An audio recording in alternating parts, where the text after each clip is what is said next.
Um, it's definitely seeing that, disproportionate impact that we see with any other hazard, in terms of exposure and impact, and people, there being a stigmatized population often translates into, maybe it will in the future, but kind of the last to get resources or focus or attention.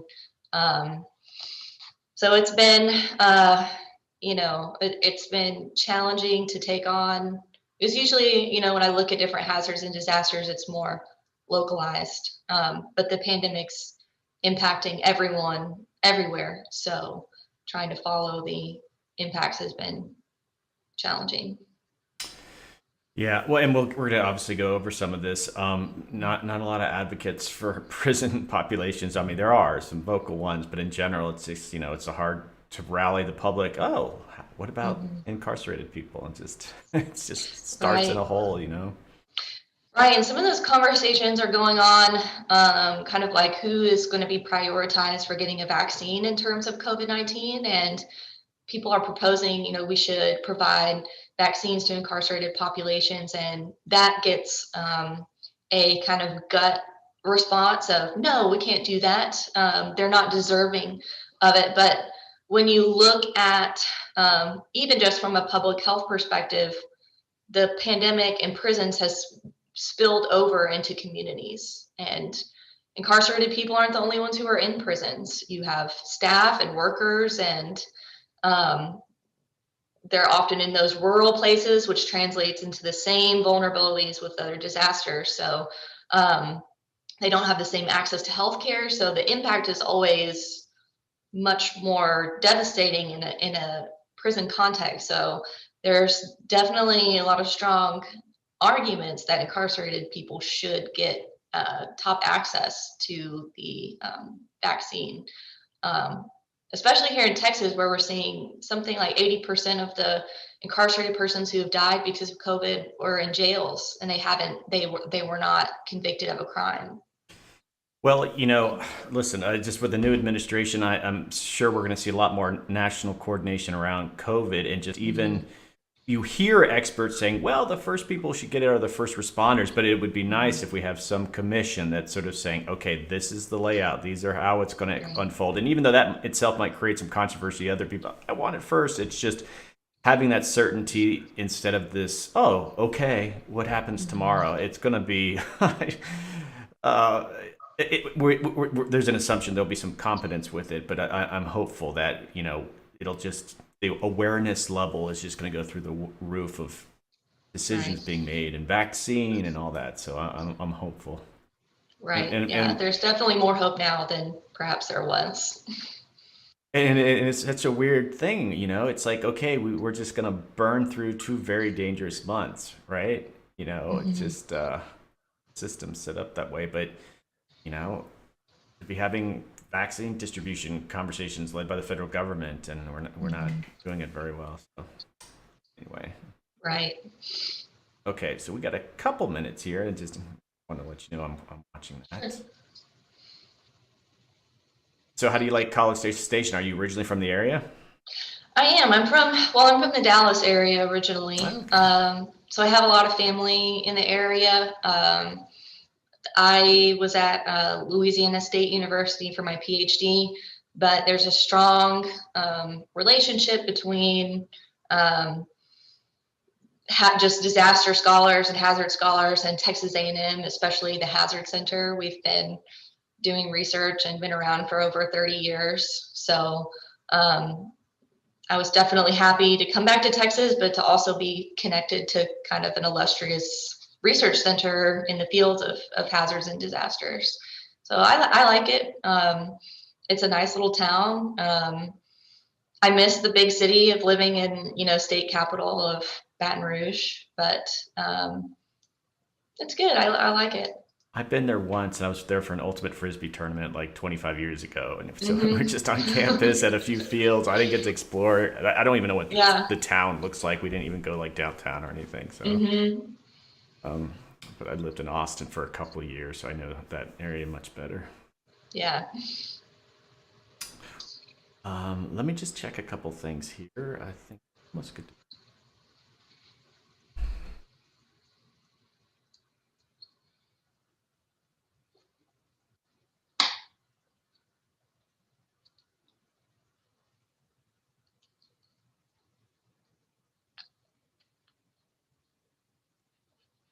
All right, so I think I'm going to get us started. So, like I said, we'll just have this kind of downtime, but it'll just be totally obvious when we're and it Purdom, is that correct? Right, Purdom. Purdom. Okay, thanks. All right, I'll talk to you on the other side. All right.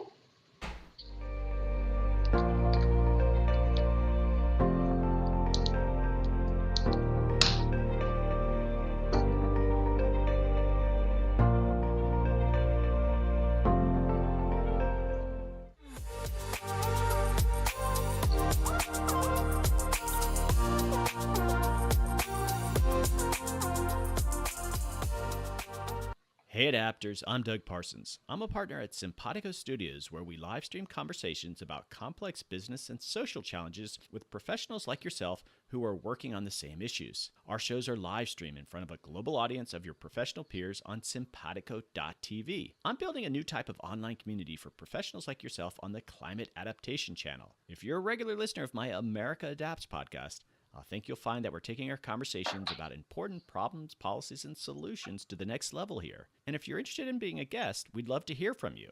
And now join us for this latest episode.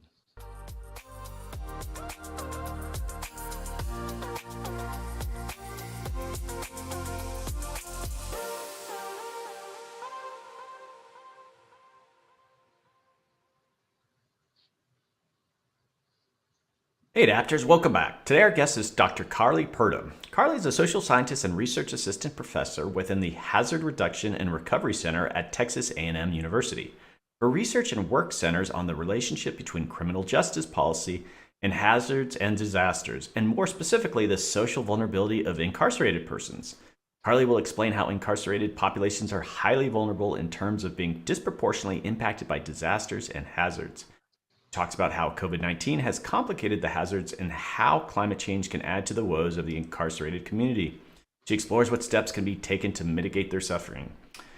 Hey, Carly, welcome to the show. Hi, thanks for having me.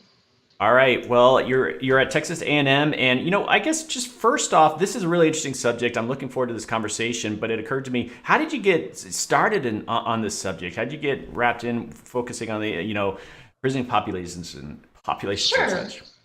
Sure. So I was actually working in grad school on a project looking at long-term disaster recovery here at the Hazard Reduction Recovery Center. We were looking at long-term recovery in different disasters across Texas. And I was doing an interview with a local government official talking about, the importance of relationships in disaster recovery. And we somehow got on the subject as to, what relationships are very important. And this local official whose community had been devastated by the wildfires back in 2011 started talking to me about the role of the Texas Department of Criminal Justice in their disaster response and recovery efforts. And he talked to me about how incarcerated firefighters in Texas actually were kind of pitched to them as an idea to how to respond to the next big wildfire in their community. So when I heard that, I had heard of incarcerated firefighters in states like California, but I didn't realize kind of how widespread the practice was. So I started digging into different state policies and emergency plans and found that the majority of states in the US rely on incarcerated persons to do a wide range of disaster labor. And on the other hand, seeing that those same plans that are also include actions on how to protect incarcerated populations in disaster, there was really not a lot of consistency, or there was some states would refer to them as a vulnerable population. Some states would talk about the need to evacuate in terms of a disaster. But overall, there was really a lack of how to protect incarcerated persons, but there was definitely a strong pattern and consistent pattern of using incarcerated persons to respond to the state's needs and needs at the local level. Okay, can you give us examples of how prisoners are vulnerable to these different disasters? I mean, just it might seem obvious, but could you give some examples? Sure. So the most common kind of easiest way to understand the vulnerability of incarcerated persons is they don't have agency in taking protective actions or protective measures in the same way that non-incarcerated persons do. If there was an evacuation order in your community, you would, be able, if you had the resources, you would be able to evacuate or go to a local shelter. And incarcerated persons have to fully depend upon the prison staff or the decisions made at the state agency level as to whether or not an institution is going to be evacuated or not. So it really depends on what happens to them. They have very little to no control over, so they have to depend on others to make those decisions and make that happen for them. And often those decisions are to not take those protective actions for incarcerated persons because it's very expensive. It's very challenging to plan or address the needs of an institution that holds hundreds and sometimes thousands of persons. So at the very least, their understanding is that they don't have that agency that you and I have to protect themselves. They also don't have the ability to get medical care or food or those kind of necessary resources on their own. They again have to depend on prison staff. They're also socially and geographically isolated. So prisons and large correctional institutions are often located in more rural areas. And that came from a need to find cheap tracts of land for the government to build these institutions on. But that often means that they don't have the same access to emergency resources that we do. And then the social isolation is that incarcerated persons aren't really able to communicate with the outside world with the ease that non-incarcerated people have. So especially in a disaster or in some kind of an emergency, they're not able to communicate with the outside world to say, this is what's happening, this is what's going on. So they're really restricted socially and out of the public eye. So often those kind of impacts go either unreported or unseen. And then they're also a stigmatized population. So that often translates into a low priority for resources. And talking about their social isolation, even when incarcerated persons are able to communicate about what's happening to them, because they're a stigmatized population, their accounts are maybe not believed or are doubted to a larger extent than a non-incarcerated person's would be. So there's always a doubt as to what account are we supposed to believe, the official account coming out of the institution, or are we supposed to believe the account of this convicted person, per person convicted of a crime. So those are some of the kind of basic understandings of why incarcerated persons are disproportionately vulnerable to the impacts of a hazard or a disaster. All right, so the notion that they're not getting the advocacy that they need, but I'm wondering, like, let's say a prison's in the way of a hurricane that's coming. Are there literal, like, legal triggers that require them to evacuate a prison, or is it still someone's subjective call on the matter? It's definitely a subjective call. The most powerful and tragic example is the Orleans Parish Prison in Hurricane Katrina. So the OPP was in a mandatory evacuation zone, and the rest of the community was told to evacuate, but the officials, the sheriff responded that we're not going to evacuate the prison. The incarcerated persons are exactly where they belong, and we're going to keep them where they belong, in the prison. And so the impact of what happened was Hurricane Katrina hit. The impacts were devastating. Many of the prison staff left. They evacuated with their families. They walked away from the environment, and instead of allowing for the incarcerated persons to be released, they were left in the prison with waters, contaminated waters up to chest high, no access to medical resources or water or food. And when many incarcerated persons did try to escape, they were met with a violent response. So when an incarcerated person is in a prison and a disaster happens and the situation becomes very dangerous and they try to get away from those impacts, they're seen as escaping from the state. So they're met with a violent response. And we saw that happen with Hurricane Katrina. So that was one of the most kind of visible impacts to any prison from a major disaster in the US. And it led to a uptick in emergency planning for prisons.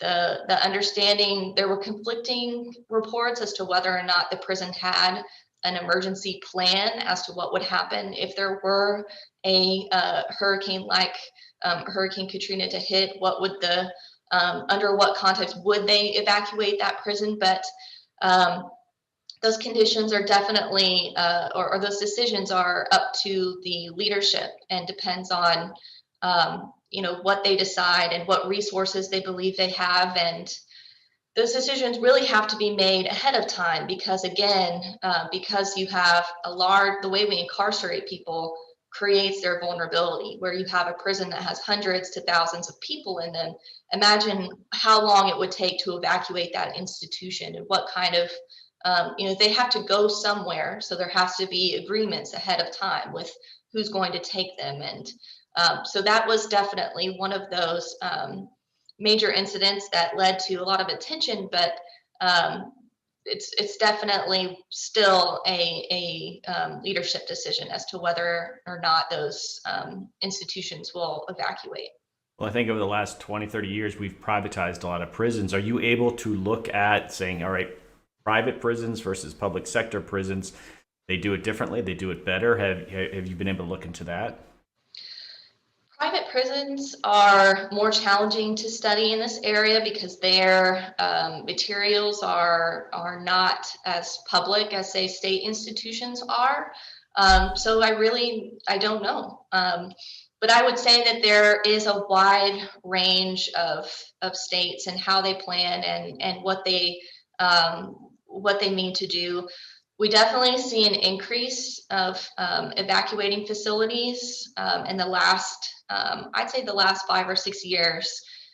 You have institutions in, say, the state of Georgia that have really only been evacuated a handful of times in their entire history, but that's happened with these major hurricanes in the last couple of years. So there's definitely an increase of institutions that are being evacuated, but that's also because there's an increasing impact of many of these, major events to where the institutions become, unlivable for incarcerated folks or for the staff that work there. So a lot of these states are seeing their hand forced because of the bad publicity that comes from the mishandling of a crisis like that.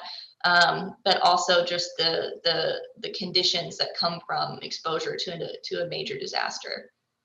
All right, so we're talking hurricanes and such, but what about climate change? How do you sort of talk about climate change in the context of prisons? What are the impacts? Is it just storms are getting more fierce? How are you looking at it? Well, we see that prisons and prison administrations are very concerned about the impacts of climate change. There's a lot of impact, say, day to day that with many prisons across the U.S. and prison systems that are struggling to keep staff numbers up, to keep the day-to-day functions of their prison system going, but they are concerned about what does the future look like. Probably the most significant example of this is the 2014 report from the National Institute of Corrections, which is talks about the impact of climate change in prisons. I believe it's titled something like Resilience in Corrections. And in that report, they talk about all of the different issues that they see climate change and impacting prison systems, from increasing extreme weather events, leading to an increasing number of lawsuits as the conditions in prisons deteriorate. They see higher costs to operate and keep their institutions running. Infrastructure failure, looking at roads, at the actual physical infrastructure of the prisons as crumbling as these more extreme weather events and extreme temperatures kind of become more impactful. They see resource strain on the ability to access food, to access water.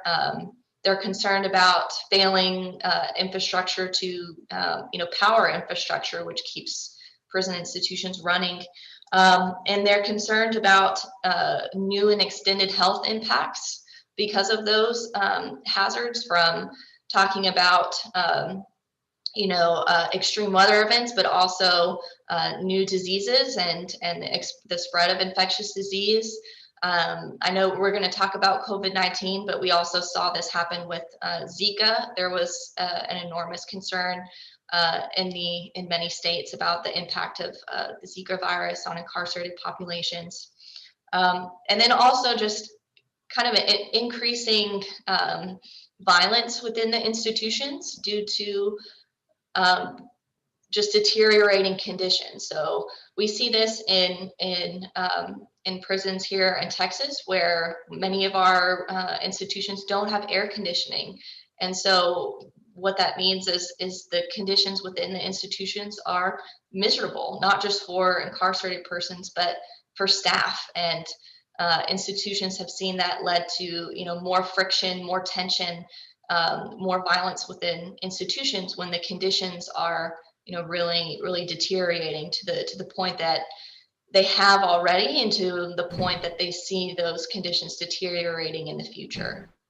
All right, so just a couple of comments here in the community room. We could go back to some other questions, but Zach says, I love when my fellow Aggies are on the show, so just a little plug for you guys. And then Sarah asked, and this is related, I think, to what I said earlier, do you know of any states that do have triggers set for evacuation of incarcerated prisoners?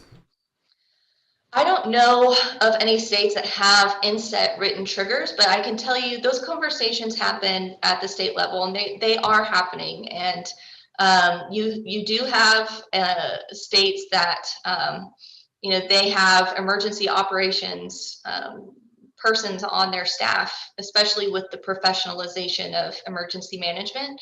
You do have staff positions in these state agencies that are watching the conditions and are concerned.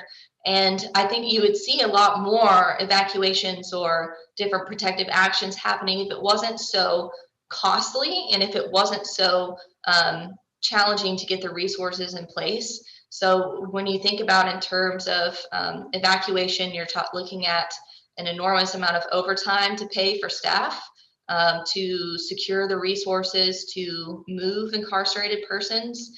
And when you see struggles for funding in terms of prison systems, our prison systems are extremely expensive, but it would take an enormous amount of financial resources to actually protect incarcerated persons from hazards and the impact from disasters. And so really what we see is the most cost-effective and the most cost-effective decision that could be made would be to decrease the incarcerated population, to decarcerate.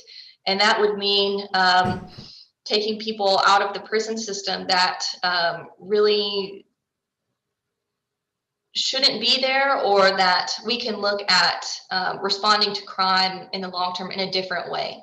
Because the way that we respond with incarceration creates a lot of danger, creates a lot of harm for incarcerated persons, for staff, and for those communities, because that harm tends to spill out onto local communities. So I would say, that's definitely a discussion that needs to continue and grow. All right, so if I understand that right, prison reform is in itself an adaptation action, because if you're getting more people out of the system and all that, it's interesting. It's just, I think that's what you were saying.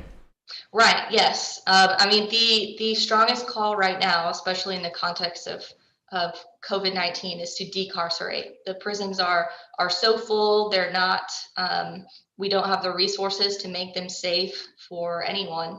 But also there needs to be conversations about reimagining how we respond to crime. And the way that we incarcerate people in and of itself creates a lot of hazards.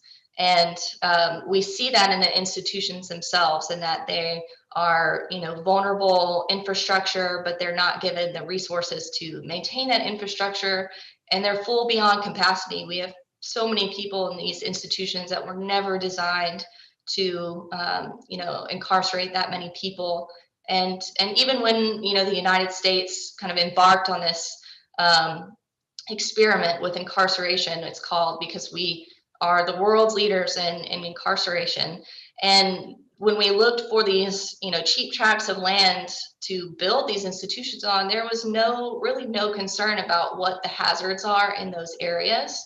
And so now you have, over the last several decades, you've had enormous issues with hazards exposure and increasing hazards exposure, flooding, wildfires, hurricanes, any type of hazard that could impact any kind of institution. We see that those were not considered when we bought this land or built these institutions. And so those decisions, now we're seeing the impact and the kind of devastation that the lack of that planning, the lack of that consideration has on these institutions and their communities.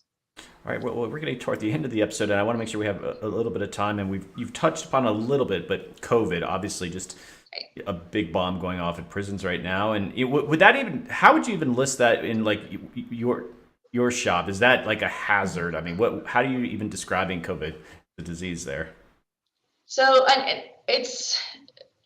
COVID is definitely what I would describe, a public health hazard. But from what I've seen, it's the same conditions that and make incarcerated persons vulnerable to hazards that have made them disproportionately vulnerable to COVID-19, where the way that we incarcerate people, who we incarcerate, has led to these, devastating impacts. So looking at being socially and geographically isolated, they're away from resources that would be, needed to combat, like public health resources or local health infrastructure. And, they can't take these protective actions on their own. So when states states are very comfortable, I've written about this before, in using incarcerated workers to produce resources for everyone else, for the state, for local communities, looking at PPE, getting out materials for other people to protect, but they don't give that same kind of, we don't see this universal attention given to incarcerated populations to make sure that they're able to social distance, to access PPE, to have, those resources to protect themselves. And then even the conditions under which they're working in these factory settings where they're producing, personal protective equipment for other people, they're in these factory settings that expose them to COVID-19, the conditions that don't allow them to social distance. And the lack of personal protective equipment has led to a lot of concerns about using incarcerated workers to respond to this crisis. So it's many of those conditions that I see as applying to any other hazard and disaster that have to be addressed in terms of the conditions that make incarcerated persons vulnerable. Okay, before we wrap this up, what are some of the things that you're working on? I guess recommendations, how prisons can adapt to climate change. You had mentioned a report that an association wrote, but is that something that's out there that's coming? I don't know that it's coming. I know that the people are pushing for it. Advocates are pushing for it. You've seen an enormous response from advocates at the community level, at organizations, nonprofits that are saying you need to decarcerate these institutions. And whether or not at the government level those conditions have made it to where we're having serious conversations about emptying our prisons. But there's also a growing desire to change criminal justice policy from filling those prisons in the first place to legalizing a drug consumption, which is the war on drugs is one of the leading causes of incarcerating, especially racial minority populations. And that's also a conversation that has to be had, where in terms of, disasters, we're trying to draw and show people these connections, that the same communities that we see that are most vulnerable to hazards exposure to the incoming impacts of climate change are socially vulnerable. So racial and ethnic minorities, low income communities, those with disproportionately high levels of physical or mental illness, addiction, and a lack of accessibility to housing. Those are the same populations that fill our prisons, and that's because incarceration looks and targets marginalized persons. And so when you have the same people that are in the community are filling our prisons, and so you see how incarceration can actually enhance the impacts that we see on those vulnerable populations in the community. All right, Carly, this has been fascinating discussion, and I think we could have more. We want to highlight this issue certainly on Simpatico. I'd love to have you back. Maybe there's a paper that you're working on, and maybe there's a focus area. We'd love to continue this conversation. But I just think it's fantastic what you're doing. And I want to take you into just chatting before we close this out. But, thanks for coming on Simpatico. Yeah, absolutely. I'm glad to, draw attention to this issue. And I'm working with a group of scholars we're trying to draw more attention to this issue. I'm also working with a organization, the Texas Prison Air Conditioning Advocates, and they are working to address extreme heat in Texas prisons. And that started with just having their loved ones being incarcerated and feeling the devastating health impacts of being incarcerated in Texas in the heat of the summer and not having access to air conditioning, to temperature regulation. And so we're working to bring more attention to that issue as well. There are some bills in the legislature here in Texas that are trying to draw attention to, we need to address this. We need to, address the prison conditions that are causing a lot of harm, not just to incarcerated persons, but also to the staff that work there. Wow, well, that's very encouraging. Okay, well, maybe those are some things that we could focus on later on in maybe a future episode. But thank you again for coming on. And like I said, I want to take you into just chatting before we close out this episode, but we'll be right back.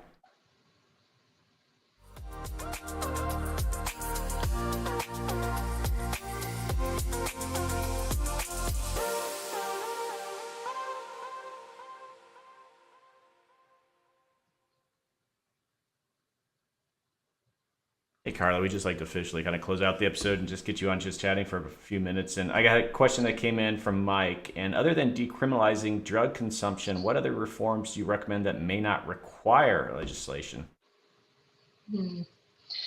I definitely think looking at your local community and what is your, what is the conditions or experiences or trends going on in your local community, and getting involved in advocating for policies at the local level. We've seen different communities across the U.S.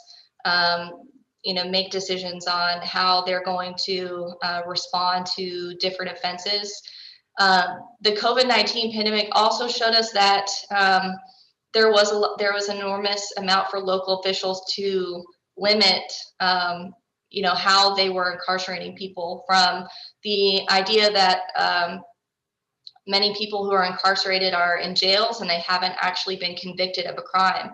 And so here in Texas, we found that I think about 80% of the people who have died, 80% of the incarcerated people who have died due to COVID-19 were in jails and had not been convicted of a crime.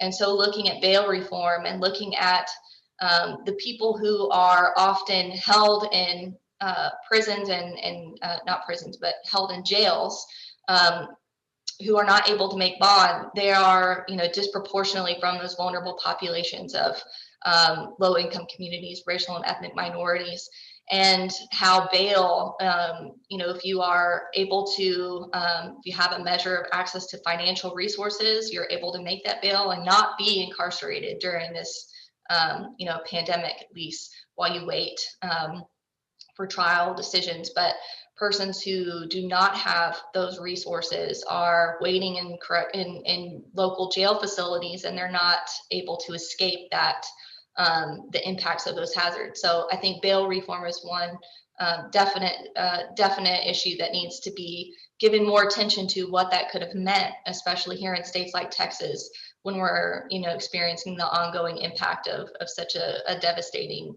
public health disaster. I saw those stats and the headlines and such. It just seems like it'd be such a compelling legal case. You could be suing this state. You basically killed.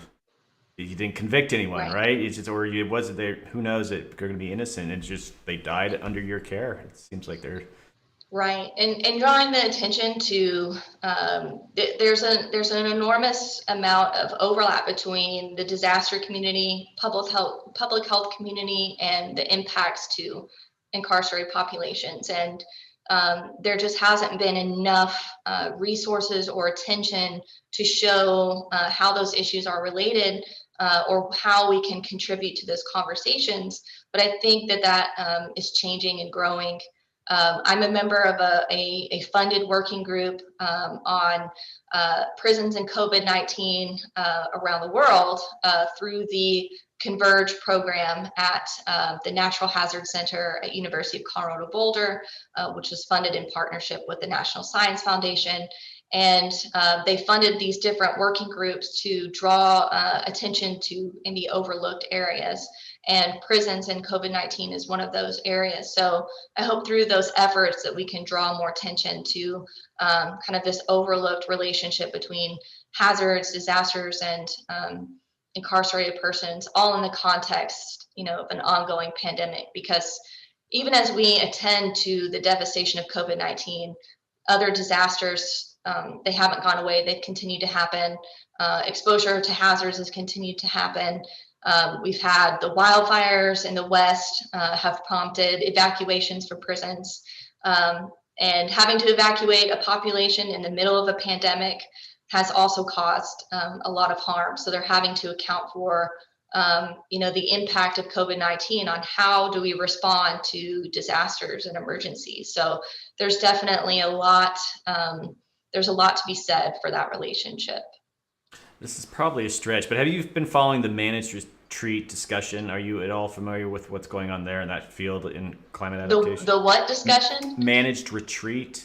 Yes, and right. So I'm actually going to do an episode later today with A.R. Siders, the University of Delaware, around that. But it just occurred to me it doesn't sound like prisons are doing it very well, but as you describe the process, they're responsible for their, food, housing, transportation, with these storm events. Are there any lessons to be learned for, broader societies? Like when you have such kind of a structured way to move people, could the managed retreat folks kind of learn oh, look, see how, where some of the shortcomings, and it might be a stretch, like you're using prisoners as a way to kind of do more effective managed retreat, but you never know. There might be some lessons to be learned. I would, and I've thought about that before, and looking at, my hope is for the managed retreat of prisons and incarceration, where you have facilities are getting damaged by hurricanes or units are being closed because they're so dangerous, or the extreme heat has been so impactful. We've seen that in Texas here. We have some units that have closed because the infrastructure is so terrible. Close them, and let's continue to close down institutions and use that as an opportunity to decarcerate, because incarceration in and of itself is a disaster for that population, but also for the individual, because we've seen most people who are incarcerated are going to go back out into society, but once you have that criminal record, or even the trauma of living in a harsh, brutal environment, it's difficult to adjust back into the community. So most incarcerated persons will be back in the community, and then most of those incarcerated persons will end up reincarcerated because they don't have the resources, they don't have the help they need to transition back into society. So it's an ongoing emergency in and of itself. Well, I think I'm going to bring up a prison question to Dr. Siders later on. I think it'd be interesting if it's an area that she's touched upon. So, Sure. Well, Carly, this has been a fascinating discussion, and as I said, I think there's many more that we could have. This episode will be available to you hopefully tomorrow. Just please do share within your social media. I think we covered a lot of ground that covers what you do, so hopefully it's useful in that respect. And yeah, just thanks again for coming on, and thanks for the work that you're doing. Yeah, absolutely. It was really great. I love, any opportunity to talk about that line of work. Like I said, I work here at the Hazard Reduction Recovery Center, and we have a wide range of things that we do. So looking at long-term disaster recovery in local communities, looking at the role of, the Cajun Navy. I don't know if you've heard of the Cajun Navy.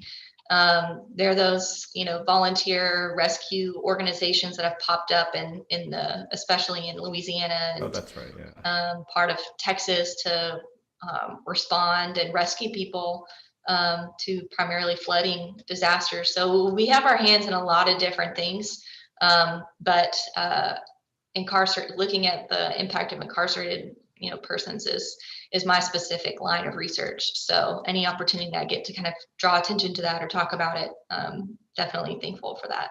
And just we're partnering up with different groups, and we're using Simpatico as a platform. If you have a communication shop, maybe the Hazard Center has some things that they want to communicate, and these kind of TV episodes are useful.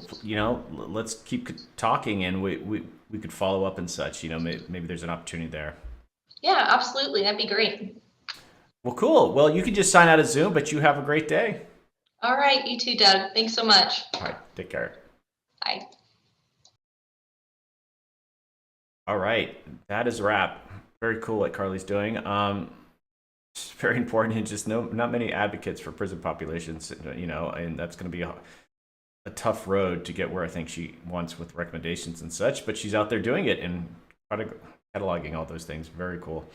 We're going to take a break, but I'm going to be back on in about an hour and 15 minutes. We have more episodes today, and I have 2 more episodes at 2 p.m. Eastern with Dr. Patricia Tavermina, and we're going to talk about fossil fuels and the impacts on the ocean. And then, like I mentioned, I'm talking to Dr. A.R. Sires from the University of Delaware about managed retreat at 3 p.m. Eastern. Let me just get the rest of the schedule. And then Mike's coming up at 4 p.m. Eastern, sustainable fashion and technology. And then we've got Kayla Hathaway, how polar ice helps us understand the climate of the past and the future. So big day, simpatico. But I will see you back soon.